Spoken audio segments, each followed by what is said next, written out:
देखिए आपका टीपीए शुरू किया गया था भाई, ट्रांसफर ऑफ प्रॉपर्टी एक्ट।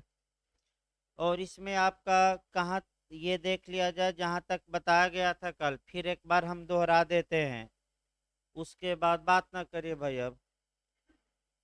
उसके बाद आपका इसमें आगे बढ़ा जाए और प्रयास ये किया जाए कि जो सामान्य बातें हैं आज समाप्त हो जाएं। भाई फिर एक बार आपको मैंने सूचना भी दे दी जाए कि सबसे पहले आपका इस हफ्ते टीपीए में जो प्री में आता है उसको केस वाइज और सिद्धांत वाइज छंटवाया जाएगा और एक जगह पहले लिखवाया जाएगा। उसके बाद आराम से एक एक सेक्शन आपका पढ़ाया जाएगा ताकि जो लोग एलएलएम दे रहे हैं, प्रवेश परीक्षा देना चाहते हैं या जो भी हो, आपका कम से कम प्री के लिए उनका एक हफ्ते में तैयार हो जाए। 80% लगभग क्वेश्चन आपका तैयार हो जाता है। तो आपका ये देखिए सामान्य बातें अभी चल रही थी, फिर एक बार हम शुरुआत करते हैं। सामान्य बातों में आपको ये बताया गया था कि जब the transfer of property act यानी कि शॉर्टकट में टीपीए कहा जाता है, ये 1882 में बनी थी। अब दूसरा क्वेश्चन ये आता है, कल बताया भी गया कि जब ये कानून 1882 में बना, 1882 में बना, तो उस समय शासन किसका था? दूसरा पॉइंट ये देखना है। तो उस समय अंग्रेजों का शासन था। अब तीसरा पॉइंट हम बताए थे कि अंग्रेजों द्वारा बनाए गए कानून को वर्तमान में भारत में इनफोर्स रहने का, बने रहने का, या लागू रहने का, या कह सकते हैं प्रवर्तित रहने का कॉन्स्टिट्यूशनल बेस क्या है? तो कल मैं बताया था आर्टिकल 372 आपका बेस है। यानी कि आर्टिकल 372 ये बताता है कि जब तक कि कोई कानून जो संविधान के पूर्व का है यानी कि प्री कॉन्स्टिट्यूशनल लॉ है, जब तक कि वह सक्षम प्राधिकारी द्वारा यानी कि कॉम्पिटेंट अथॉरिटी द्वारा रिपील न कर दिया गया हो, तब तक वह भारत में लागू रहेगा। अब ये समस्या है कि क्या रिपील कौन कर सकता है? तो एक तो हमारी संविधान सभा सक्षम थी कि वह अंग्रेजों द्वारा बनाए गए किसी भी कानून को समाप्त कर दे, और संविधान सभा ने किया भी। कल बताया गया था आर्टिकल 395 के तहत दो कानूनों को रिपील किया, लेकिन टीपीए हुआ, आईपीसी हुआ, कॉन्ट्रैक्ट हुआ, एविडेंस हुआ, इसको रिपील नहीं किया। अतः अनुच्छेद 372 में इनको एडाप्ट किया गया है। इनको एडाप्ट माने ग्रहण किया गया है।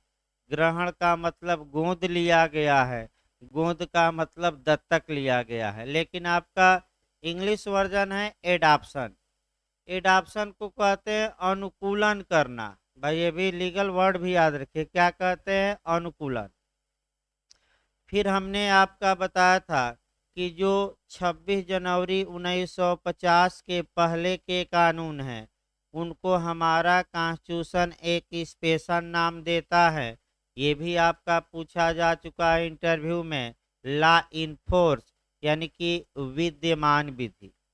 फिर एक और हमने कंसेप्ट कल बताया था कि यदि टीपीए का कोई प्रावधान हमारे फंडामेंटल राइट का विरोधी हो, तो हमारा फंडामेंटल राइट प्रिवेल करेगा, और टीपीए का वह जो प्रावधान है उस लिमिट तक, उस मात्रा तक, उस सीमा तक वाइड होगा। पहला शब्द वाइड ही मार कर आइएगा, वाइड न रहे तब अवैध इत्यादि देखिएगा, ये गलती न हो।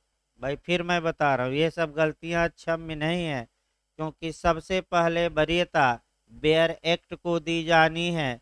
जो बेयर एक्ट में लिखा है अगर हु बहू वो शब्द आए तो वही शब्द मार कर आइए। एक और मैं उदाहरण बता रहा हूँ जो काफी लोग गलत करते हैं। जैसे कि समन मामला क्या है, सीआरपीसी में पूछा जाता है, तो आप पहली वरीयता बेयर एक्ट को देंगे, और बेयर एक्ट में लिखा गया है ऐसा मैटर जो ऑफेंस से संबंधित हो, जो अपराध हो, और जो वारंट मामला न हो, यानी कि जो वारंट मामला न हो उसी को हम क्या कहेंगे, समन मामला। अगर ये वाक्य सीआरपीसी में न रहे तब दंड की मात्रा पर आएंगे, और ऐसे अपराध जिसमें सजा 2 वर्ष या 2 वर्ष से कम या केवल जुर्माना हो वह समन मामला माना जाएगा। लेकिन पहली वरीयता आप किसको देंगे, बेयर एक्ट। ये आ चुका है क्वेश्चन यूपी में ही। इसके बाद आइए टीपीए का हम निर्माण कराए थे और उसकी भी भूमिका बनाए थे। टीपीए का जो निर्माण है वह किस लॉ कमीशन की सिफारिश पर किया गया, ये क्वेश्चन अभी नहीं पूछा है, लेकिन अब आगे चांस है पूछने का। कुछ नए क्वेश्चन कवर करिए जो अब तक के इतिहास में पूछे न गए हों। तो टीपीए का निर्माण 3rd लॉ कमीशन की सिफारिश पर किया गया। तो किस लॉ कमीशन की सिफारिश पर किसका किसका निर्माण हुआ, आपका कर्तव्य है कि एक जगह, आपका कर्तव्य है कि इनको एक जगह आप एकत्र कर लेंगे।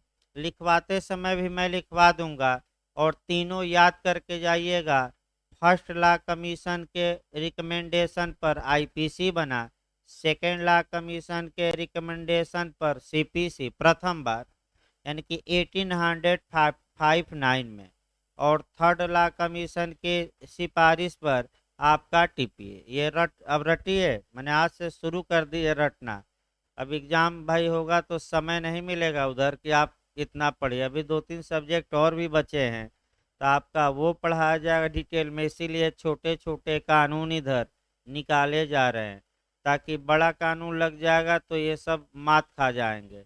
तो मात न खाया जाए, इसको पहले पूरा कर लिया जाए और तब आपका सीपीसी संविधान, ये दो मेन बचेंगे। और एविडेंस समाप्त होगा तो भाई सीआरपीसी लगेगी उसकी जगह, और आईपीसी चल ही रही है। यानी कि एक एक साइड में एपीओ भी हम लेकर चल रहे हैं, और पहला जो पीरियड चलेगा ये एपीओ का नहीं चलेगा, ये जे का लगातार चलता रहेगा।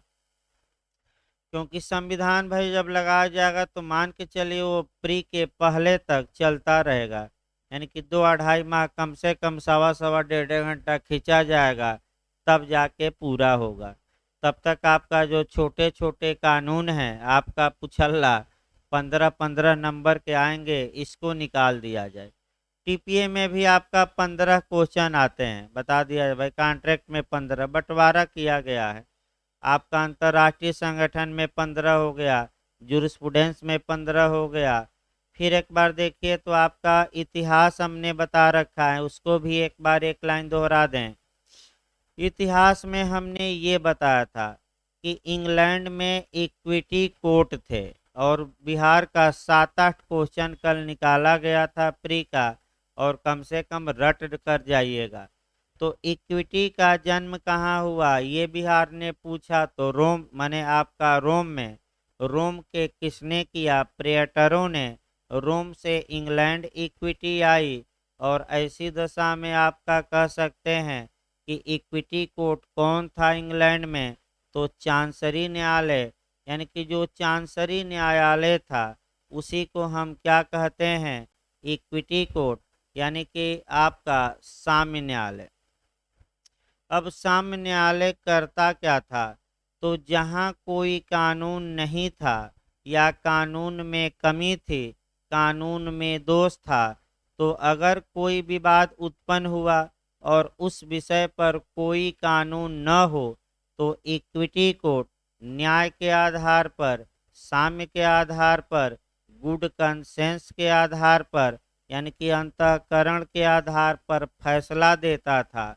और टीपीए में जो आप प्रावधान देखेंगे ये शुद्ध रूप से आपका 80% जो प्रावधान है ये इंग्लैंड के न्यायालयों द्वारा संपत्ति के मामले में दिए गए फैसलों पर आधारित हैं।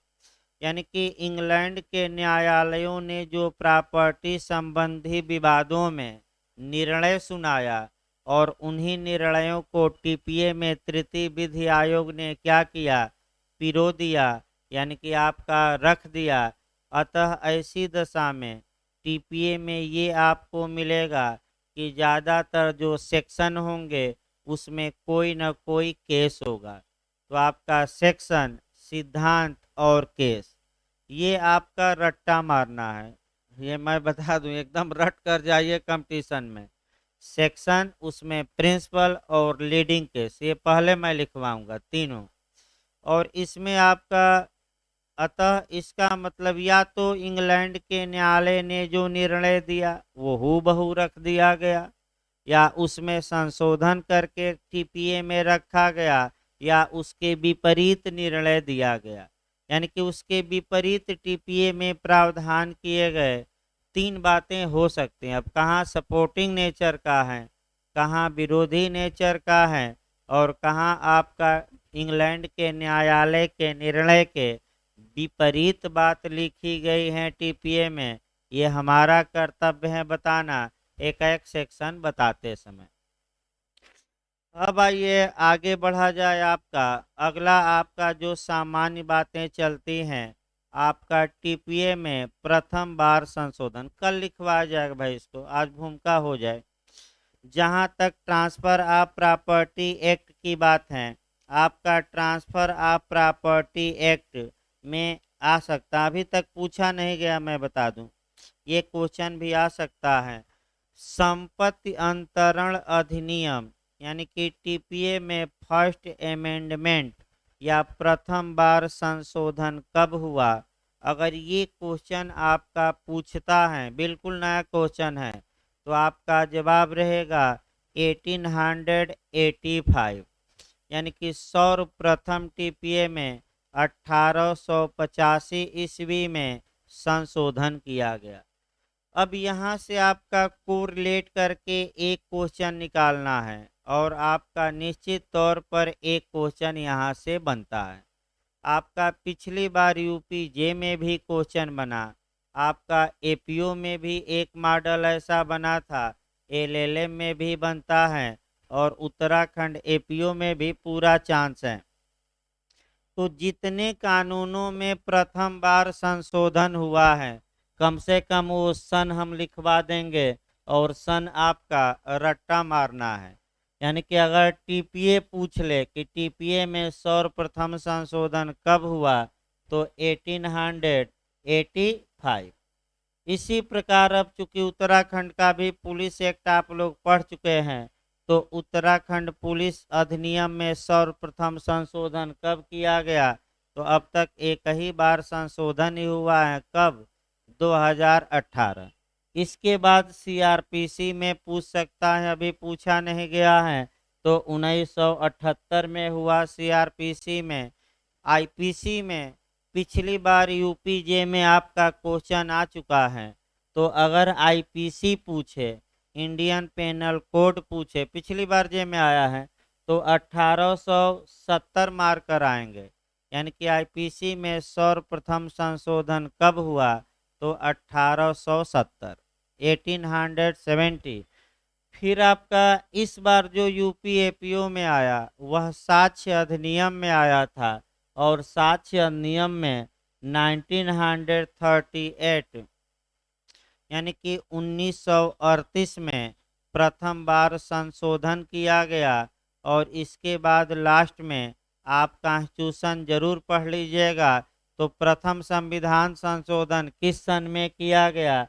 लगभग सभी लोग जानते होंगे, 1951। फिर एक बार हम रिपीट कर दे रहे हैं भाई, एक क्वेश्चन बनने, हाँ कॉन्ट्रैक्ट में देखिए, कॉन्ट्रैक्ट में छूट गया था, तो 1899। फिर एक बार हम रिपीट कर दे रहे हैं, देखिए भाई एक क्वेश्चन बनने का पूरा चांस है, मैं बता दूं यहाँ से। देखिए आपका, फिर हम एक बार बता रहे हैं, आपका किन कानूनों में प्रथम बार संशोधन किया गया, कब कब किया गया? तो फिर एक बार देखिए, टीपीए में जो संशोधन किया गया वह 1885 में किया गया। फिर आपका उत्तराखंड पुलिस अधिनियम में जो किया गया वह 2018 में किया गया प्रथम बार संशोधन। फिर आपका सीआरपीसी में जो किया गया वह 1978 में किया गया। फिर आईपीसी में 1870, फिर आपका एविडेंस में ये पूछा गया था एपीओ में पिछली बार 1938 में किया गया। फिर आपका कॉन्ट्रैक्ट में आ जाइए तो 1899 में किया गया।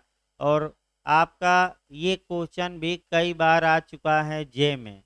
1899 में जो संशोधन किया गया इसके तहत क्या किया गया, तो जो ये कॉन्ट्रैक्ट की धारा 16 है, अनड्यू इन्फ्लुएंस, असम्यक असर या अनुचित असर या बुरा प्रभाव, इसका प्रभाव अलग किया गया। और इसका प्रभाव कहाँ अलग किया गया, 19A में। और ये 19A कब जोड़ी गई, 1899। तो आपका यूपीजे में भी ये क्वेश्चन कई बार रिपीट किया है कि असम्यक असर का इफेक्ट क्या होगा, ये कहाँ दिया गया है। तो आपका जवाब रहेगा संविदा अधिनियम की धारा 19A में। और ये जो कॉन्ट्रैक्ट होगा वाइड होगा कि वाइडेबल होगा, शून्य होगा कि शून्यकरणी होगा, तो शून्यकरणी होगा। और बिहार जे में भी एक क्वेश्चन आया था कि गुरु चेले का संबंध किसमें आएगा, तो असम्यक असर। एक उदाहरण बता दे रहे हैं तब आगे बढ़ रहे हैं भाई। देखिए आपका उदाहरण एक गुरु चेले का ही बताया जाए, बहुत प्रसिद्ध आपका रहता है।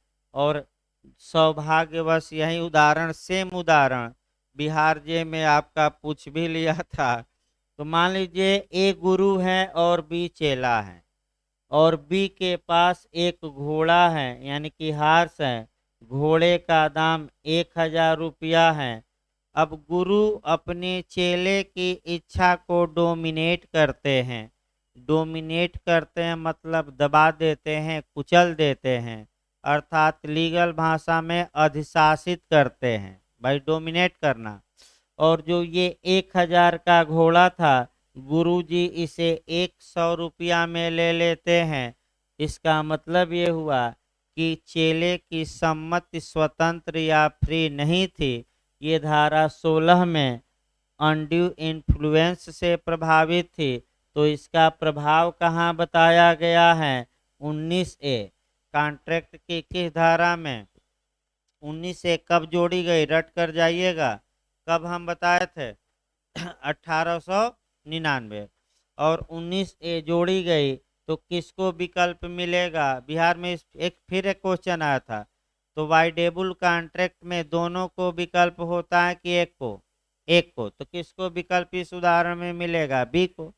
या तो शांत बैठ जाए तो सब कुछ सही है, और अगर वो चाहे तो गुरु के खिलाफ सिविल सूट दायर करे और कहे कि ये संविदा रद्द किया जाए और हमारा घोड़ा हमें क्या किया जाए वापस, क्योंकि गुरु गुरु घंटाल निकले और 1000 का घोड़ा हमारी इच्छा को दबा के 100 रुपया में ले लिए। तो अगर ये संविदा न्यायालय रद्द करता है तो ऐसी दशा में चेले को घोड़ा मिलेगा, लेकिन चेला भी तो कितना लिया है, 100। तो 100 रुपया किसको वापस करेगा, गुरु को। क्योंकि इसी पर इक्विटी का भी एक सिद्धांत है कि साम्य चाहने वाले को साम्य का पालन करना चाहिए, यानी कि अपना हक मांगिए। चेला अपना हक मांग रहा है, लेकिन जो गुरु का 100 रुपया लिया है उसे देने के लिए तत्पर और क्या रहे, तैयार। तो आजकल तो बिहार जो आयोग है एप्लीकेशन पूछ रहा है कि ये सिद्धांत किस धारा में समाहित है। यानी कि जो इक्विटी का क्वेश्चन बिहार का देखिए, तो परंपरागत क्वेश्चन से हटकर आपका सेक्शन अब पूछना शुरू कर दिया है कि ये सिद्धांत किस कानून के किस सेक्शन में समाहित है। तो ये आपका संशोधन बता दिया गया। अब आधार देखा जाए, अगला आपका जो नियम पर हमें चलना है, टीपीए का बेस क्या है, टीपीए का आधार क्या है। देखिए यहाँ से भी आपका क्वेश्चन बन सकता है, 3-4 मॉडल बनता है कि the transfer of property act किस कानून की कमियों की पूर्ति के लिए बनाया गया, या किसका एक पार्ट है, या किसका एक अंग है, या किसका एक भाग है, तो आप सेक्शन 4 से उठाएंगे।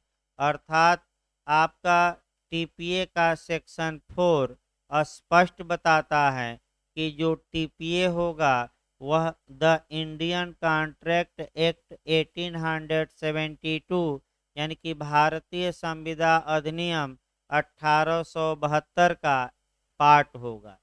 तो आपका पहला क्वेश्चन बन सकता है नया कि ट्रांसफर ऑफ प्रॉपर्टी एक्ट किसका भाग है, किसका अंग है, तो गलत ना हो, किसका है, तो कॉन्ट्रैक्ट एक्ट का। दूसरा क्वेश्चन यहाँ बन सकता है कि टीपीए का निर्माण क्यों किया गया, तो टीपीए का निर्माण भारतीय संविदा अधिनियम 1872 की पूर्ति के लिए किया गया, फुलफिलमेंट के लिए किया गया, यानी कि जो कमी कॉन्ट्रैक्ट में रह गई थी उसको क्या करने के लिए, पूर्ति। अगर ये पूछ ले कि पूरक किसका है, ये तो भाग हुआ। अगर पूरक पूछ ले कि किसका ये पूरक है, तो आप बताइएगा भारतीय रजिस्ट्रेशन एक्ट 1908 का। ये आगे फिर बताया जाएगा जब सेक्शन आपका 4 आएगा। भाई ये नहीं कि ये दो क्वेश्चन इधर से बनते हैं। अब अगला ये कुछ सामान्य बातें देखी जाए। सामान्य बातों से भी आपका क्वेश्चन बनता है और आपका उत्तराखंड जे में भी बना है, और अभी आपका पिछली बार जब ये हुआ था आपका ये हरियाणा का जब एग्जाम हुआ था वहाँ भी सामान्य बातों से एक क्वेश्चन बना था।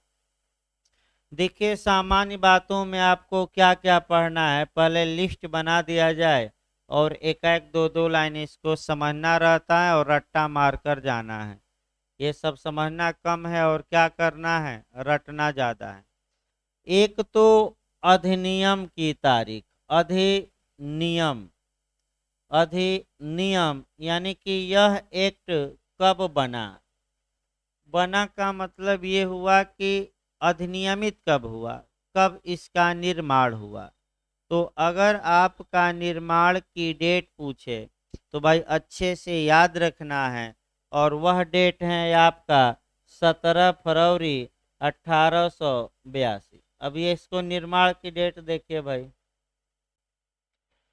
देखिए आपका 4, अब कम से कम एपीओ आप लोग माने ज़्यादा लोगों को देना है तो वो चारों कानून कम से कम जोड़ कर पढ़िए जिसका जिसका जब निर्माण हुआ। और चूंकि आप अंतर्राष्ट्रीय संगठन में यूएनओ भी पढ़ चुके हैं तो यूएनओ कब अधिनियमित हुआ और कब अस्तित्व में आया, दोनों अलग अलग डेट हैं। देखिए क्रम से बताया जाए, पहले टीपीए बताया जाए। कोई भी कानून कब बना या उसको हम ये कहते हैं कि उसका निर्माण कब हुआ, वह अस्तित्व में कब आया, यानी कि वह कब बनकर तैयार हो गया, आपका ये पूछा जा सकता है।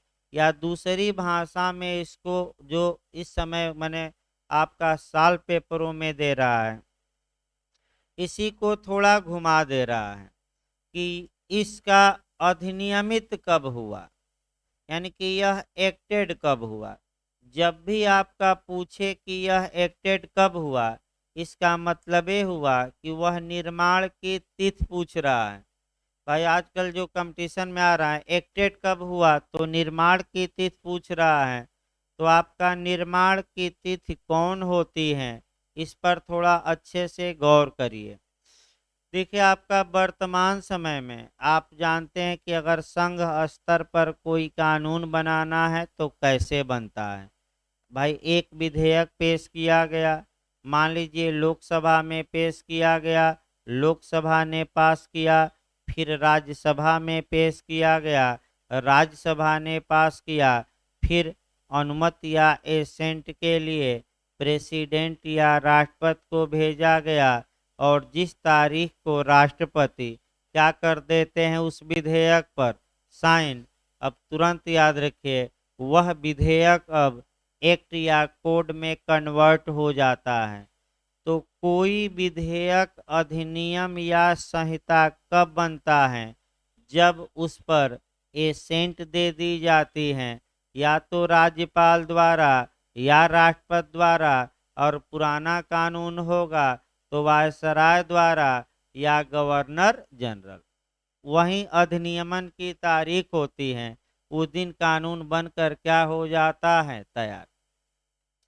तो टीपीए पर चूंकि 1882 में बना, 1882, तो उस समय तो राष्ट्रपति थे नहीं, आपका गवर्नर जनरल थे। तो गवर्नर जनरल या वायसराय ने किस तारीख को टीपीए पर साइन कर दिया? तो 17 फरवरी 1882। अब रट कर जाइएगा, यही इसकी अधिनियमित होने की तारीख है, एक्ट बनने की तारीख है। और ये तारीख आपका माने छोटे छोटे कानूनों में ज़्यादा पूछा जा रहा है। टीपीए में अब तक के इतिहास में ये क्वेश्चन कभी नहीं पूछा गया, लेकिन पूछ सकता है। अब इसी के साथ जैसे ही टीपीए पढ़िए, कम से कम आप 4-5 कानूनों के निर्माण की डेट जरूर याद रखिए जो अधिनियमित हुआ है। सबसे पहले हम कॉन्स्टिट्यूशन से उठाते हैं, कई बार क्वेश्चन बना है कि संविधान कब अधिनियमित हुआ, कब एक्टेड हुआ।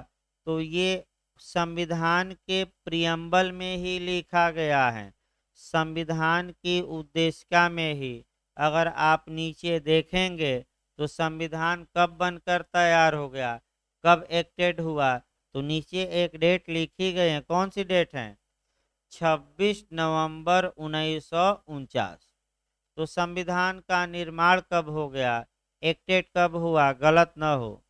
इसके बाद आपका उत्तराखंड में ये क्वेश्चन आ सकता है कि उत्तराखंड पुलिस अधिनियम का निर्माण कब हुआ या अधिनियमित कब हुआ।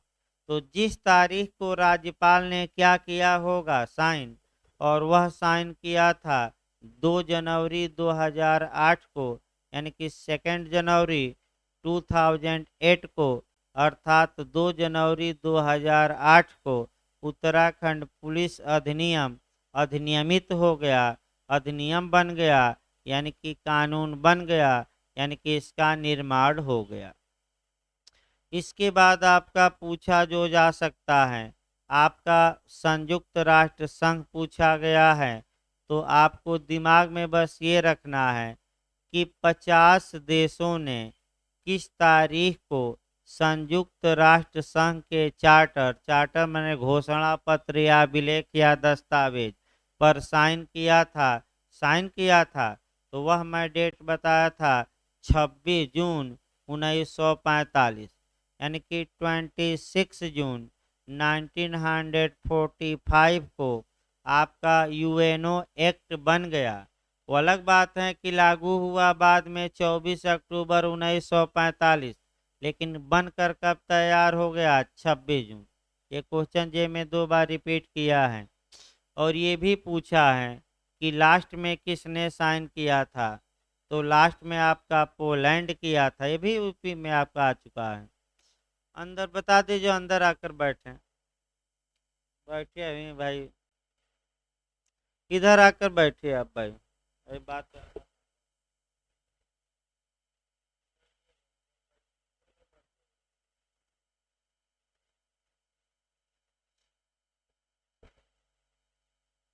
बैठिए इधर, इधर आगे आ जाइए।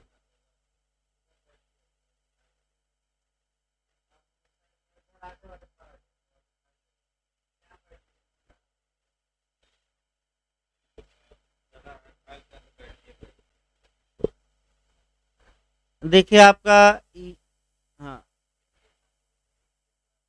क्या ये देखना पड़ेगा, हमें पता नहीं उतना, एक दो का केवल पूछा जाता है, सबका भाई मुश्किल है, अब खोजना पड़ेगा नेट पर। उतना अंदर तक कभी गया नहीं है भाई, एक सीमा ही रहती है पढ़ाने की। वैसे आप लिख सकते हैं, हम देख लेंगे, आपका बता देंगे 1882 में। आगे देखिए भाई, आपका यानी कि आपका ये चल रहा था कि किस तारीख को कौन सा कानून बना। इसके बाद आपका एविडेंस एक्ट में पूछा जा सकता है, तो एविडेंस में पूछ सकता है, सीआरपीसी में। आईपीसी में ज़्यादा निर्माण की तिथि पूछी गई हैं, एविडेंस सीआरपीसी में कभी नहीं। तो आईपीसी में आपका 6 अक्टूबर 1816 यानी कि 6 अक्टूबर 1860। हाँ, आईपीसी में आपका गवर्नर जनरल पूछा गया है, वह थे लॉर्ड कैनिंग। लॉर्ड कैनिंग, लेकिन इधर नहीं कभी पूछा जाता है भाई। एक देखिए आगे भाई, देखा जाए आपका, इसके बाद आपका जो अगला पॉइंट पढ़ना है, आपका टीपीए कैसी विधि है। भाई बात न करिए पीछे, देखिए आपका टीपीए कैसी विधि है ये देखा जाए, और यहाँ से भी आपका क्वेश्चन बनने का चांस रहता है। एक जो कानून होता है वह सब्सटेंसिव लॉ होता है। सब्सटेंसिव लॉ को हम इंग्लिश हिंदी में सारवान विधि कहते हैं। सारवान विधि को फिर हिंदी में मौलिक विधि कहते हैं, याद रखिए सारवान। और दूसरा एडजेक्टिव लॉ होता है या प्रोसीजरल लॉ होता है। और एडजेक्टिव या प्रोसीजरल लॉ को प्रक्रियात्मक विधि कहते हैं, प्रक्रियात्मक। यहाँ से भी आपका क्वेश्चन आ सकता है। फिर एक बार दोनों को देखिए भाई, आपका जो ये विधियों को हमने दो वर्गों में बांटा, एक सब्सटेंसिव लॉ यानी कि हिंदी में सारवान विधि या मूलभूत विधि या मौलिक विधि, और दूसरा हमने बंटवारा किया आपका एडजेक्टिव लॉ या इसी को प्रोसीजरल लॉ कहते हैं, प्रक्रियात्मक विधि। तो पहला क्वेश्चन तो ये रट कर जाइएगा, अभी हम बता रहे हैं दोनों क्या होती हैं। लेकिन टीपीए कैसी विधि है, तो आप सारवान मारिएगा, सब्सटेंसिव मारिएगा या मौलिक, प्रक्रियात्मक नहीं। अब सारवान विधि कौन होती है, प्रक्रियात्मक विधि कौन होती है, इस पर एक एक लाइन समझना है। देखिए जो कानून या जो कानून लोगों के अधिकारों का उल्लेख करे, उनके कर्तव्यों का उल्लेख करे, यानी कि राइट का उल्लेख करे, ड्यूटी का उल्लेख करता है, और आपका लाइबिलिटी यानी कि उत्तरदायित्व का उल्लेख करे, और आपस में मानव कैसे ट्रांजैक्शन या संव्यवहार करेंगे, यानी कि आपस में वे कैसे लेन देन करेंगे, कैसे ट्रांजैक्शन करेंगे, जिस कानून में इसका वर्णन हो वह कानून आपका सब्सटेंसिव लॉ कहलाता है, अर्थात आपका सारवान विधि। और प्रक्रियात्मक विधि उस कानून को कहते हैं जो सारवान विधि के हनन होने पर आपका न्यायालय में जाने की आपका प्रक्रिया बताता हो, कि आप कैसे कोर्ट का दरवाजा खटखटाएंगे। यानी कि अब ऐसी दशा में जो दो कानून शुद्ध रूप से हमारे यहाँ है, आपराधिक मामलों में प्रोसीजर सीआरपीसी बताएगी, और सिविल मामलों में प्रोसीजर सीपीसी बताएगी। तो ये दो कानून शुद्ध रूप से प्रोसीजरल हैं। आपका अन्य कानून एविडेंस भी प्रोसीजरल हैं, लेकिन जो ये कॉन्ट्रैक्ट हो गया, टीपीए हो गया, आपका कह सकते हैं कि संविधान हो गया, ये प्रोसीजरल न होकर क्या है, सारवान विधि हैं, क्योंकि ये लोगों के अधिकार, दायित्व और कर्तव्यों का उल्लेख करते हैं।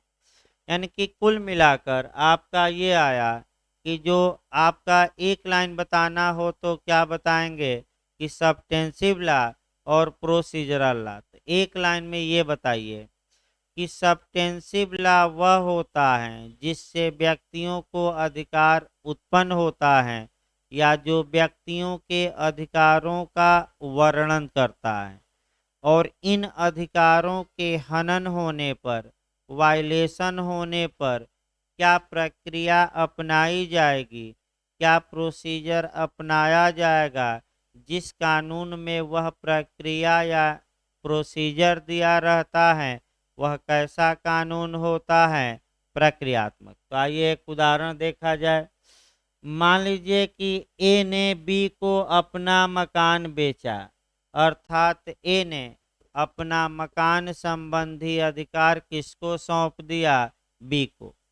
अब ये है कि भाई बी ने ए की सम्मति पाई थी, लेकिन आपका धमकी देकर पाई थी, तो ए कोर्ट में जा सकता है और कह सकता है कि हजूर हमारी स्वतंत्र सम्मत नहीं थी, अतः इस सेल डीड को या विक्रय विलेख को रद्द करिए, कैंसिल करिए और हमारी जमीन वापस दिलवाइए।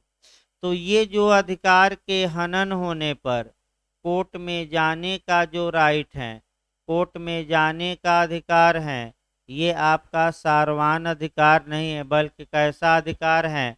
प्रक्रियात्मक। और चूंकि ये टीपीए सिविल विधि है, तो सिविल विधि में प्रक्रिया कौन बताएगी? हमारी सीआरपीसी। और यहीं अगर आईपीसी रहती और आईपीसी के तहत कोई अपराध होता तो प्रोसीजर हमारी सीपीसी न बताकर कौन बताती? तो आईपीसी मौलिक विधि है कि प्रक्रियात्मक विधि? मौलिक विधि। और उसके लिए प्रोसीजर का काम कौन कानून करता है? तो सीआरपीसी। अगला देखिए भाई आपका, अब प्रॉपर्टी पर आया जाए, क्योंकि आपका प्रॉपर्टी पर भी बहुत क्वेश्चन बने हैं यूपीजे में भी, और आपका उत्तराखंड से लेकर बिहार से लेकर तमाम जगह एक बार बताया भी जा चुका है, दोबारा रिवीजन ही कराया जा रहा है। क्योंकि भाई कई दिन हो गया था, इसलिए रिवीजन एक बार कराना जरूरी है।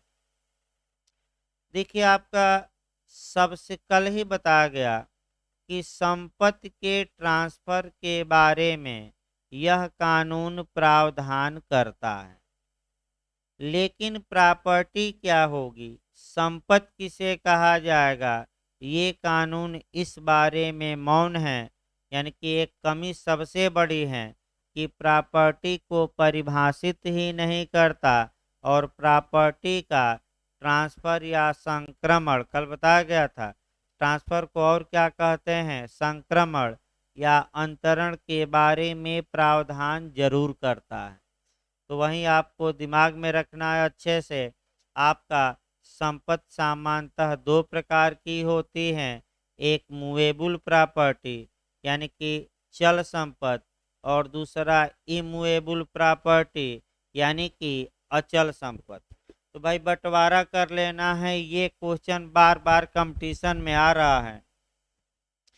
देखिए टीपीए में किसको परिभाषित किया गया है, किसको नहीं किया गया है। तो पहले संपत्ति बना लिया जाए। एक मूवेबल प्रॉपर्टी यानी कि आपका जंगम संपत्ति या चल संपत्ति कहते हैं, दूसरा अचल संपत्ति या अस्थावर संपत्ति या इमूवेबल प्रॉपर्टी। तो पहले कंसेप्ट बनाइए। सामान्यतः टीपीए के तहत जो ट्रांसफर का प्रावधान किया गया है, सामान्यतः हम बता रहे हैं, वह अचल संपत्ति के बारे में है। यानी कि टीपीए का निर्माण मुख्यतः इमूवेबल प्रॉपर्टी के अंतरण के लिए किया गया, लेकिन यह विधि का पूर्ण नियम नहीं है। कुछ अंतरण ऐसे आपको मिलेंगे जहाँ की अचल संपत्ति के बारे में भी टीपीए में प्रावधान है, यानी कि चल संपत्ति के बारे में। फिर भाई वाक्य सुधारा जाए, फिर इसको एक बार देखिए, कंसेप्चुअल क्वेश्चन है। सामान्यतः जो ट्रांसफर ऑफ प्रॉपर्टी हम पढ़ेंगे उसमें अचल संपत्ति के अंतरण के बारे में प्रावधान किया गया है, लेकिन इसके कुछ अपवाद हैं जहाँ की आपका चल संपत्ति या मूवेबल प्रॉपर्टी के भी अंतरण के प्रावधान किए गए हैं। तो क्वेश्चन आपका ये बनता है, पहला कि टीपीए के तहत किस संपत्ति के ट्रांसफर किया जाता है, अचल, चल दोनों इनमें से कोई नहीं, तो दोनों मार्क कराइए, क्योंकि कुछ चल संपत्तियां भी हम आगे बताएंगे जहां की उल्लेख है, चल भी हैं कुछ। अब टीपीए का जो अध्याय 2 है उसी को बांटकर पढ़ा जाता है और आगे हम बताएंगे भी। आपका ध्यान से देखिए, टीपीए के चैप्टर 2 को आपका बंटवारा किया गया है 5 से लेकर 37 और दूसरा 38 से लेकर 53A। देखिए अध्याय 2 आपका 5 से लेकर 53A तक, ये टीपीए का सबसे बड़ा अध्याय है। एक बात और याद रखिएगा, ऐसा भी क्वेश्चन आजकल पूछा जा रहा है, इसको थोड़ा 2-4 मिनट अच्छे से समझिए फिर एक बार। देखिए टीपीए के चैप्टर 2 में उस प्रिंसिपल को बताया गया है, उन नियमों का उल्लेख है जिन नियमों का पालन संपत्ति का ट्रांसफर करते समय किया जाना चाहिए। यानी कि इसका मतलब ये हुआ कि संपत्ति अंतरण अधिनियम 1882 के सेक्शन 5 से लेकर 53A तक में कुछ रूल बताए गए हैं, कुछ सिद्धांत बताए गए हैं, कुछ प्रिंसिपल बताए गए हैं। जब भी व्यक्ति आपका संपत्ति का ट्रांसफर करे, यानी कि चाहे विक्रय करे, दान करे, पट्टा दे, बंधक दे इत्यादि, तो कम से कम इन ये जो नियम हैं इनका क्या करे, पालन। तो आगे डिटेल में हम बताएंगे। अब ऐसी दशा में इन नियमों को 2 वर्गों में बांट दिया गया है, एक वर्ग क और ए या क, और क में देख सकते हैं कहाँ से कहाँ तक धाराएं हैं 5 से 37, और दूसरा वर्ग बांटा गया है बी या ख, और वहाँ कहाँ से कहाँ तक सेक्शन है 38 से लेकर 53A।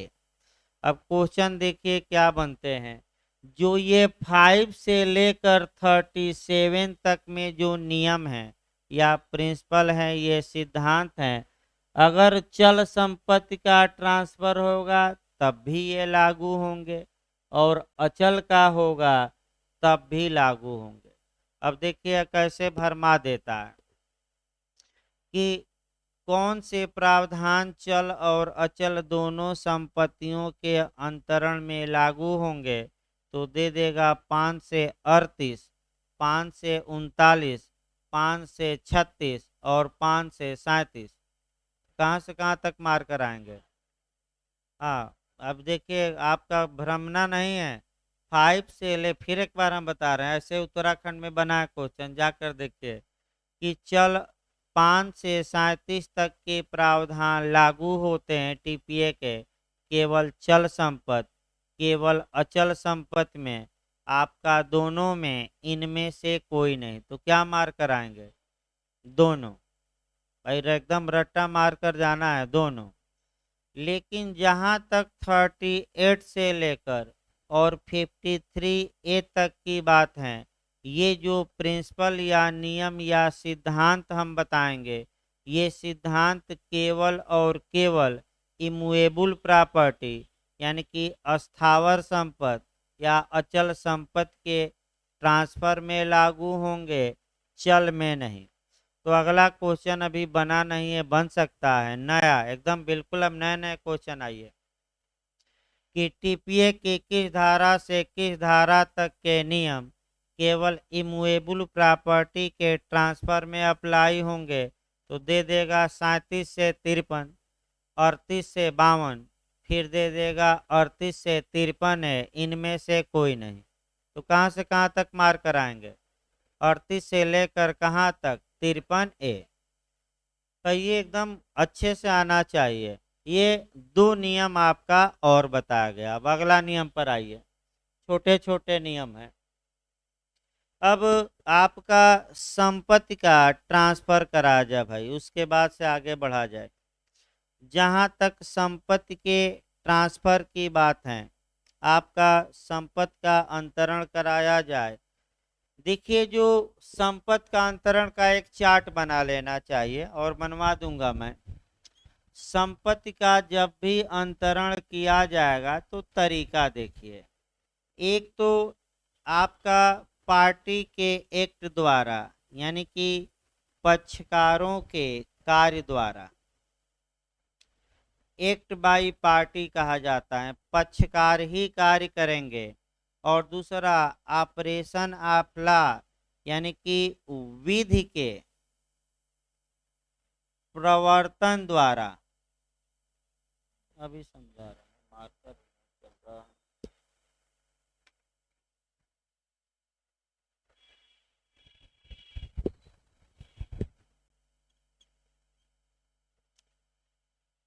विधि के प्रवर्तन, इसको ऑपरेशन ऑफ लॉ कहते हैं। देखिए आपका दो तरीके हैं, यहीं से आपका कंसेप्ट बनाना है और दो तीन आपका कंसेप्ट निकालना है अच्छे से। देखिए संपत्ति का जो ट्रांसफर हो सकता है या तो कानून ही कर देता है, तो पहले कानून पर आ जाइए कैसे करता है, तब पक्षकार, यानी कि विधि के प्रवर्तन द्वारा, यानी कि कानून ही संपत्ति का ट्रांसफर कर देता है। अब दो तीन ऐसे उदाहरण आपको हम बताएंगे जहां कानून स्वतः ट्रांसफर कर देता है। सबसे अच्छा उदाहरण उत्तराधिकार सक्सेशन है। जैसे कि किसी के पिताजी एक्सपायर कर गए तो आपका कानून स्वतः पिता की संपत्ति को किसको ट्रांसफर कर देता है, उसके परिवार वालों को, पुत्र को, पुत्री को, उनकी पत्नी को, यानी कि किस, तो क्या ये ट्रांसफर अलग से किया जाता है कि कानून स्वतः कर देता है? हाँ स्वतः, तो ये क्या कहलाएगा? अब दूसरा उदाहरण देखिए, न्यायालय ने कोई डिक्री पारित की या कोई आदेश पारित किया और उस आदेश का पालन कराने में, उस आदेश को इन्फोर्स कराने में, उसका इजरा कराने में या उसका निष्पादन कराने में या उसको एग्जीक्यूट कराने में, सब एक ही शब्द हैं, अलग अलग बताया जा रहा है, एक ही मतलब हुआ, उसको लागू कराने में न्यायालय के आदेश या डिक्री से आपका एक व्यक्ति संपत्ति एक व्यक्ति से किसको दी गई, दूसरे व्यक्ति को, तो ये भी क्या माना जाएगा? विधि के प्रवर्तन द्वारा अंतरण। फिर एक बार देखिए, अगर न्यायालय के आदेश या डिक्री के तहत संपत्ति को एक व्यक्ति से दूसरे व्यक्ति को दिलवाया गया तो ये पक्षकारों ने, व्यक्तियों ने कोई कार्य नहीं किया, बल्कि किसने कार्य किया? कानून ने।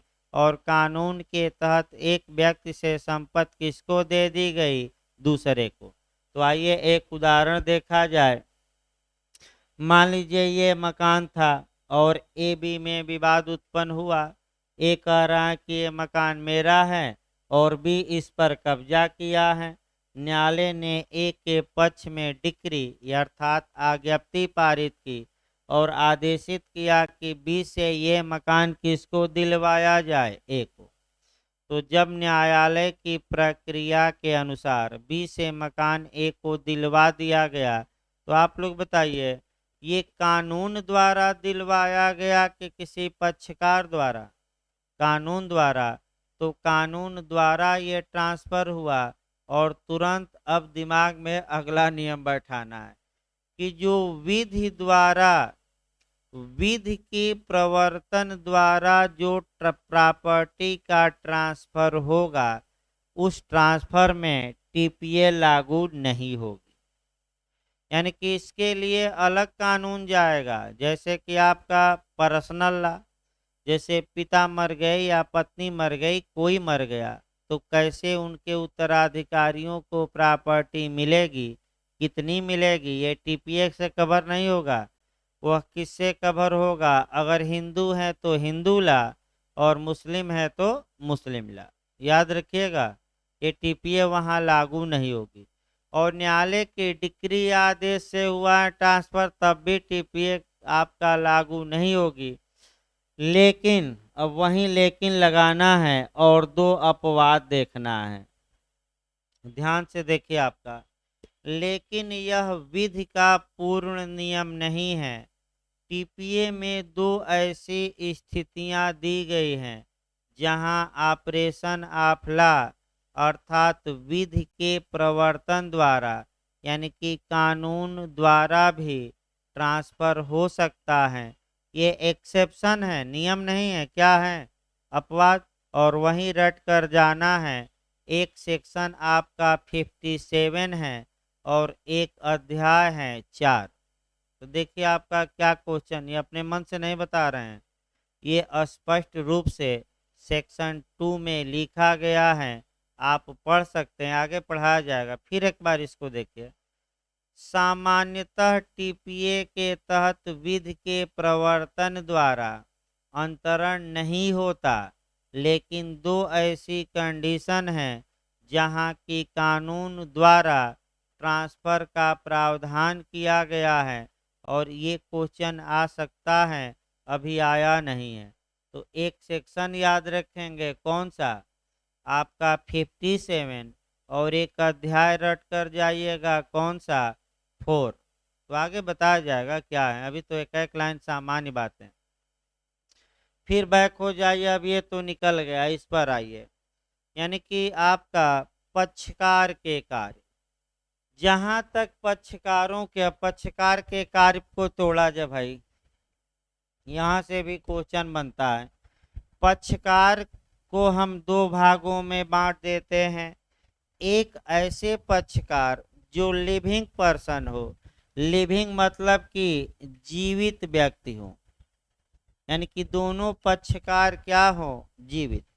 और एक ऐसा अंतरण हो सकता है कि दोनों पक्षकार जीवित न हो, अर्थात दोनों जो पक्षकार होंगे वह जीवित न हो, यानी कि एक जीवित रहता है और दूसरा क्या रहता है? जीवित नहीं रहता।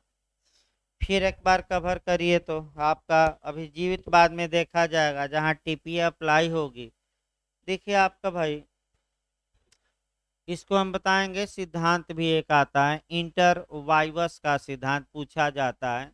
लेकिन पहले ये देखिए, पक्षकारों के कार्य द्वारा संपत्ति अंतरण के विषय में टीपीए प्रावधान करती है। अब पक्षकार का कार्य क्या होता है और फिर आपका प्रावधान करती है कि जो भी पक्षकार हैं, अभी हम बताएंगे पक्षकार एक उदाहरण से, उन दोनों पक्षकारों को अंतरण के समय जीवित होना चाहिए, ये टीपीए बताती हैं। तो प्रावधान जीवित वाला में हम बताएंगे, पहले ये निकाल लिया जाए जहां टीपीए लागू नहीं होती। ऐसी भी कंडीशन होती है कि कानून अंतरण तो नहीं करता, कोई पक्षकार ही करता है, लेकिन उसमें से दोनों पक्षकार जीवित नहीं रहते, एक मर जाता है और दूसरा क्या रहता है? जीवित।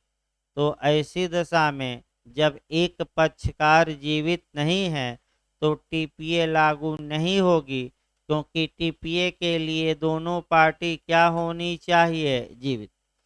अब यहाँ आपका एक उदाहरण ध्यान में रखना है, विल या वसीयत या टेस्टामेंट्री, या हम कह सकते हैं आपका इच्छा पत्र। अब एक इच्छा पत्र लिखवा दिया जाए। देखिए, ये एक व्यक्ति है और उसने एक वसीयत या विल या इच्छा पत्र लिखा और इच्छा पत्र में ये लिखा कि मेरे मरने के बाद मेरी संपत्ति बी को दी जाए। तो वसीयत तब तक लागू नहीं होगी जब तक ए मर नहीं जाता। तो ए मर गया और वह संपत्ति बेचा वचा नहीं था मरने से पहले, वह संपत्ति बची हुई है, तो उस संपत्ति का अब हकदार कौन होगा? बी। अब बताइए, जिस समय बी को वसीयती संपदा मिल रही है, क्या दोनों पार्टी जिंदा हैं? यानी कि जो संपत्ति दे रही है और जो संपत्ति ले रही हैं, यानी कि इसको अंतरणकर्ता कहेंगे, इसको अंतरिती कहेंगे। अब आगे बताया जाएगा। तो क्या दोनों पार्टी यहाँ जिंदा हैं? और टीपीए तो कहती हैं कि भाई दोनों पार्टी जिंदा होनी चाहिए। अर्थात इसका मतलब ये हुआ कि अगर एक पार्टी जिंदा है अंतरण की, दूसरी नहीं है, तो वहां भी टीपीए के प्रावधान लागू नहीं होंगे। और एक अच्छा उदाहरण हमने कौन सा बताया? विल या वसीयत। तो अब आपके दिमाग में ये आना चाहिए कि आखिर टीपीए लागू ही किस में होगी। तो अब आ जाइए लास्ट में, जिसमें टीपीए के प्रावधान लागू होंगे जब दोनों पक्षकार जीवित हों। दोनों पक्षकार मतलब ए अपनी संपत्ति का अंतरण कर रहा है और बी को कर रहा है, तो ए भी जीवित होना चाहिए। और कौन जीवित होना चाहिए? बी। इसी को इंटरवाइवस कहते हैं। या जो भी ट्रांसफर टीपीए के अंतर्गत होगा वह लिविंग पर्सन के बीच होगा, जीवित व्यक्ति के बीच होगा।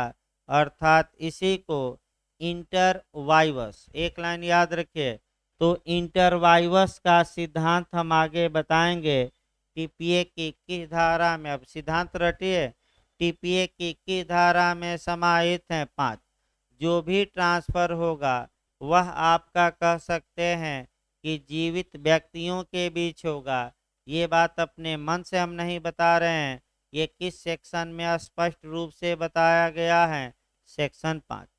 यानी कि अब आइए फिर इसके अपवाद देखने हैं। यहाँ से भी आपका क्वेश्चन बना है और बिहार मेंस में भी बना है भाई। देखिए आपका सामान्य नियम यह निकला कि जो ट्रांसफर के पक्षकार हैं, तो एक उदाहरण अब यहाँ बना लिया जाए। ए के पास ये मकान था और ये मकान यह बी को बेचना चाहता है। तो ऐसी दशा में अंतरणकर्ता ए हो जाएगा, अंतरित बी, यानी कि ट्रांसफरर ए, और ट्रांसफररी कौन होगा? बी। ए अपना ये मकान बी को बेच रहा है, तो कानून ये कहता है कि जिस दिन ये मकान बेचा जा रहा है ए भी जिंदा होना चाहिए। और कौन? बी। इसी को हम एक लाइन में क्या कहते हैं? इंटरवाइवर। और ये हम नहीं, कौन सी धारा बता रही हैं? 5। अब यहाँ से आपका क्वेश्चन बनता है, देखिए लेकिन, लेकिन लग गया तो भाई कुछ न कुछ समस्या है। और वहीं लेकिन याद रखना है, लेकिन इसके अपवाद भी हैं और अपवादों सहित व्याख्या करने आ गया। आपका बिहार में आया था इस बार कि अपवादों सहित व्याख्या करिए। 3 धाराएं अपवाद हैं और तीनों धाराएं मैं एक एक लाइन बता रहा हूं। देखिए आपका सामान्यतः जो ट्रांसफर होगा वह इंटरवाइवस होगा, जीवित व्यक्तियों के बीच होगा। लेकिन ये विधि का पूर्ण नियम नहीं है। 3 सेक्शन इसके एक्सेप्शन है, जहाँ की एक पक्षकार जीवित है लेकिन दूसरा जीवित नहीं है। और तीनों सेक्शन रट कर जाइएगा। सेक्शन 13 है, 14 है और 16। तो धारा 5 का अपवाद कौन कौन सी धाराएं हैं? 13, 14, 16। अब इसमें क्या है, एक लाइन लास्ट में उदाहरण देख लिया जाए। लगभग अब सामान्य बातें समाप्ति की ओर हैं। यही 2 मुख्य रूप से आपका कॉन्सेप्ट रहता है। देखिए भाई एक उदाहरण, उदाहरण आपको ये देखना है कि मान लीजिए ए है और एक अजन्मे को, अजन्मे यानी कि अनबार्न, अनबार्न मतलब अजात, अजात मतलब अभी पैदा न हुआ हो। अभी मैंने धरती पर क्या हुआ, आ गया कि नहीं आया है? हाँ। तो अजन्मे को आपका देना चाहता है अपना मकान, तो आगे बताया भी जाएगा। तो सेक्शन 5 पर गौर करिए। सेक्शन 5 तो कहता है कि इंटरवाइवस ट्रांसफर होगा और ये जिंदा है, अभी अजन्मा तो आया ही नहीं, तो ट्रांसफर कैसे करेंगे? लेकिन एक उपाय कानून बनाता है 3 धाराओं में, और वह ये है कि ए अगर ये मकान अजन्मे को देना चाहता है, अजात को देना चाहता है जो अभी जन्म नहीं लिया, तो इसके पहले एक प्रायर इंटरेस्ट का सृजित कर दे, एक पूर्विक हित सृजित करे, यानी कि किसी अन्य को यानी कि बी को संपत्ति का ट्रांसफर कर दे, और बी को कह दे कि तुम संपत्ति तब तक देखभाल करते रहना जब तक कि कौन न जन्म ले ले, अजन्मा। और जैसे ही अजन्मा जन्म लेगा वैसे ही बी से प्रॉपर्टी किसको चली जाएगी, सी को। अब यहाँ एजेस में भी पूछा गया था भाई, ये जो हम बता रहे हैं सेक्शन 13 में नियम है, और ये हम जो बता रहे हैं कि अजन्मा कब हित पाएगा, जन्मतः, और ये आपका 20 में है, तो आगे बताया जाएगा। यानी कि सेक्शन 13 की पूरक धारा कौन है, 20। ये खूब क्वेश्चन बिहार ने बनाया, यूपी ने, कि जो अनबॉर्न पर्सन है वह कब इंटरेस्ट पाएगा, तो जन्मतः, लेकिन मरा हुआ जन्म न लिया हो, कैसे लिया हो, जीवित। और कुछ करना, कैसा हित पाएगा, पूर्ण हित, कुछ करना नहीं है, बस उसे क्या कर लेना है। तो लास्ट क्वेश्चन उत्तराखंड इस पर ये बनाया कि सबसे अच्छा तरीका क्या है, तो वह ट्रस्ट है ट्रांसफर करने का। देखिए हम बता रहे हैं, ए अपने मकान से न्यास बना ले और न्यासी किसको बना दे, बी को, और ये लिख दे ट्रस्ट में कि जब ये अजन्मा सी जन्म लेगा तो ये जो न्यास की संपत्ति है बी से किस में चली जाएगी, सी में। ये सबसे उत्तम तरीका है आपका ट्रांसफर करने का। अब जन्म नहीं लिया, क्या हुआ, मर गया जन्म लेते ही, पहले से मरा जन्म लिया, वो तो डिटेल में चलेगा, अभी कहाँ आपका, अभी नहीं पढ़ाया जा सकता, वो 13 चलेगी तब चलेगा कि मर गया तो क्या होगा, जिंदा ही मर गया। लेकिन अजन्मा को जब भी पढ़िए, एक उपाय मैं कोरिलेट करके बता रहा हूँ, अभी आपका पिछली बार यूपीजे में भी आया था, आईपीसी की धारा 299 के एक्सप्लेशन नंबर 3 को जरूर पढ़िएगा। यानी कि हम एक उपाय बता रहे हैं कि आईपीसी की धारा 299 का एक्सप्लेशन नंबर कौन सा, 3। तो जब अजन्मे को सेक्शन 13-14 में हम बताएंगे, तो जहाँ जहाँ गर्भस्थ शिशु हैं, आईपीसी से लेकर टीपीए से लेकर जिस जिस कानून में, इस बार कोरिलेट कर दिया जाएगा। तो भाई आपका 15 मिनट बाद भाई आपका एविडेंस चलेगा, क्योंकि समय का भी ध्यान रखना है ताकि आपका बैलेंस बने सब्जेक्टों में, क्योंकि एपीओ का भी सिलेबस खींचना है। तो आपका कल भाई टीपीए लिखवा